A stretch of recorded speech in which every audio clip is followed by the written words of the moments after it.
नेपाल में तिब्बत सीमा के पास आई भीषण बाढ़ में कई तरह के सवाल खड़े कर दिए हैं। इस भीषण बाढ़ में बड़ी तबाही मचाई है। जहां एक तरफ नेपाल के सैकड़ों लोग लापता हैं, जिसमें 100 से अधिक भारतीय भी शामिल हैं, तो वहीं दूसरी तरफ चीन भी ये कह रहा है कि उसके भी सैकड़ों लोग इस वक्त लापता हैं। लेकिन चीन की भूमिका इस बाढ़ पर सवाल के घेरे में है। नेपाल के पत्रकारों के एक समूह ने सीधे तौर पर यह आरोप लगाया कि चीन ने नेपाल के साथ धोखा किया, चीन ने नेपाल की मदद नहीं की। आरोप यह लगाया गया कि चीन ने बाढ़ के खतरे को लेकर नेपाल को समय रहते सूचना नहीं दी। इन आरोपों के बीच नेपाल में चीन के राजदूत झांग माओमिंग ने भी प्रतिक्रिया दी है। चीन की तरफ से किए जा रहे राहत प्रयासों के बारे में उन्होंने जानकारी भी दी है।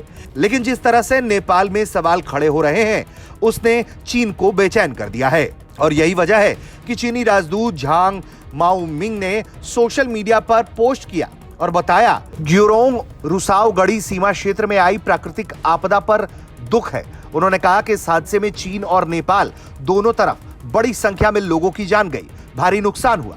राजदूत ने मृतकों के परिवारों के प्रति संवेदना जताते हुए कहा है कि मुश्किल वक्त में चीन नेपाल के साथ मजबूती से खड़ा है। उन्होंने दावा किया है कि चीन की तरफ भी इस आपदा से काफी नुकसान हुआ है, लेकिन इसके बावजूद बीजिंग ने नेपाल के लिए आपातकालीन राहत सामग्री और आर्थिक सहायता का तुरंत इंतजाम किया है। झांग माओमिंग ने कहा है कि चीन नेपाल को आगे भी हर संभव सहायता देने की कोशिश करेगा। उन्होंने भरोसा जताया है कि दोनों देश मिलकर इस मुश्किल दौर से निकलेंगे और प्रभावित इलाकों में दोबारा सामान्य स्थिति बहाल करने के लिए काम करेंगे। हालांकि चीनी राजदूत ने नेपाल के पत्रकारों की तरफ से लगाए जा रहे आरोपों पर सीधे जवाब नहीं दिया कि चीन ने नेपाल को बाढ़ की जानकारी समय पर नहीं दी। उनका बयान मुख्य रूप से चीन की तरफ से दी जा रही राहत और आर्थिक सहायता पर केंद्रित रहा। ग्योरोंग रुसावा गढ़ी क्षेत्र दोनों देशों के बीच महत्वपूर्ण सीमा क्षेत्र है। ऐसे में बाढ़ के बाद सूचना साझा करने और आपदा प्रबंधन को लेकर उठे सवालों ने इस प्राकृतिक आपदा को कूटनीतिक बहस से भी जोड़ दिया है।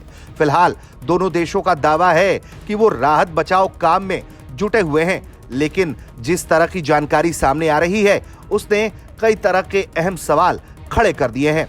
नेपाल में मौजूद चीनी दूतावास की तरफ से एक तस्वीर साझा की गई, जिसमें फेक न्यूज और ट्रुथ नाम से स्टाम्प लगाकर एक पोस्टर जारी हुआ। इसी में इन आरोपों का एक तरीके से जवाब देने की कोशिश की गई, जिसमें चीनी पक्ष का यह कहना है कि भूकंप जैसा एक ग्लेशियर का कोलैप्स करना जो 26 अगस्त 2026 को घटित हुआ, वो उससे काफी नुकसान हुआ है और दोनों पक्ष इससे हताहत हैं।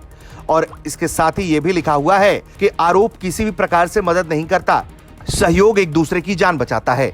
कुल मिलाकर चीनी पक्ष ये कहना चाहता है कि इस तरह के आरोप बेबुनियाद दिखाई दे रहे हैं, लेकिन नेपाल में पत्रकारों के धड़ों ने जिस तरीके से सवाल खड़े किए हैं, उसके बाद लोग ये सवाल पूछ रहे हैं कि क्या वाकई चीन को कोई अहम जानकारी थी और चीन चुप्पी ओढ़े रहा ताकि एक बड़ी तबाही नेपाल में दस्तक देने पाए।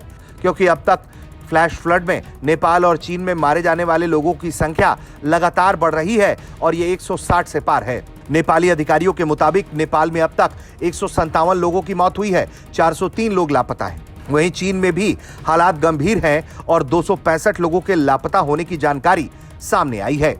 ब्यूरो रिपोर्ट, भारत तक।